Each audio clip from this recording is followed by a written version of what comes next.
ஆசிரியர்கள் அனைவருக்கும் வணக்கம். பிஜி டிஆர்பியினுடைய எக்ஸாம் எழுதிட்டு அடுத்து ரிசல்ட்டுக்காக காத்துக்கிட்டு இருக்கீங்க. ஸோ அதில் நிறைய பேர் கட் ஆஃப் அனலைசிஸ் பற்றி தொடர்ந்து நம்மக்கிட்ட கேள்வி கேட்டுட்ருக்கீங்க. ஸோ அதை பற்றின ஒரு மிக முக்கியமான ஒரு தகவல் நமக்கு கிடச்சிருக்கு. கட் ஆஃப் பற்றின ஒரு வீடியோ தான் இது. அதுக்கு முன்னாடி நம்ம சேனலுக்கு புதிய பார்வையாளர்களாக இருந்தீங்கன்னா மறக்காமல் சப்ஸ்கிரைப் பண்ணிக்கோங்க. பக்கத்தில் இருக்கிற பெல் ஐக்கானை கிளிக் பண்ணிக்கோங்க. அப்போ தான் எந்த அப்டேட்டையும் மிஸ் பண்ணாமல் பார்க்க முடியும். சரி, வாங்க வீடியோக்குள்ளே போகலாம். அது என்னென்னு பார்த்தீங்கன்னா, கட் ஆஃப், அதாவது பிஜிடிஆர்பியினுடைய கட் ஆஃப், சரிங்களா? அதாவது எக்ஸ்பெக்டட் கட் ஆஃப்னு சொல்லுவோம் இல்லையா, எதிர்பார்க்கப்படக்கூடிய ஒரு கட் ஆஃப்னு, அதுதான் இது. ஸோ இதில் பேர் என்ன, மேஜரு, டேட் ஆஃப் பர்த் என்ன ஜெண்டரு, என்ன கம்யூனிட்டி, என்ன மார்க்கு அப்படின்னு சொல்லிட்டு எல்லா அப்டேட்டுமே இருக்குது. மேக்ஸிமம் இந்த கட் ஆஃப் தான் இருக்கும். இதெல்லாமே ஒரு கெஸ் அடிப்படையில் உருவாக்கப்பட்டது தான். ஏன்னா மற்ற ஆசிரியர்கள்கிட்ட கேட்டு அனலைஸ் பண்ணி அது எல்லாத்தையும் அடிப்படையில் டேட்டாவை சேகரித்து உருவாக்கப்பட்டது தான். ஸோ இதில் உங்களோட கட் ஆஃப் இருக்காங்கிறத பார்த்துக்கோங்க. உங்களோட பேர் இருக்கான்னு சொல்லிட்டு கிட்டத்தட்ட 20 பேஜுக்கு இந்த பிடிஎஃப் இருக்குது.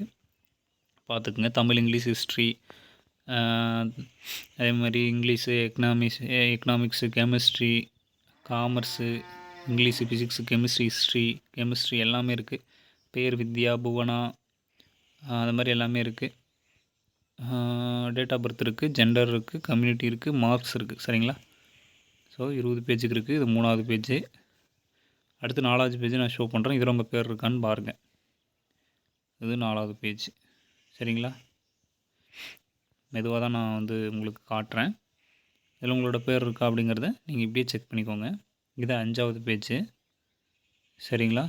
உங்கள் டிபார்ட்மெண்ட்டு, உங்கள் பேர், உங்களோட டேட் ஆஃப் பர்த்து, மேலா ஃபீமேலா அப்படிங்கிற விஷயம், உங்களோட கம்யூனிட்டி, உங்களோட மார்க் நீங்கள் எவ்வளோ ஸ்கோர் பண்ணியிருக்கீங்க அப்படிங்கிறது ஒவ்வொன்றா ஷோ பண்ணிகிட்ருக்குறேன். சரிங்களா? இதில் ஏதாவது உங்களுக்கு சந்தேகம் இருந்தது அப்படின்னா கமெண்டில் கேளுங்க. கண்டிப்பாக அதை நான் பார்த்துட்டு நான் கண்டிப்பாக அதுக்கு ஒரு வீடியோ மேக் பண்ணுவேன். சரிங்களா? இது 11வது பேஜு, இது 12, இது 13, இது 14, மற்றதெல்லாம் எம்டி பேஜஸாக தான் இருக்குது. வேறு ஏதாவது டவுட்னா கேளுங்க. மேலும் இது போன்ற அப்டேட்டுகள் நம்ம சேனலோடு இணைந்திருங்கள். நன்றி.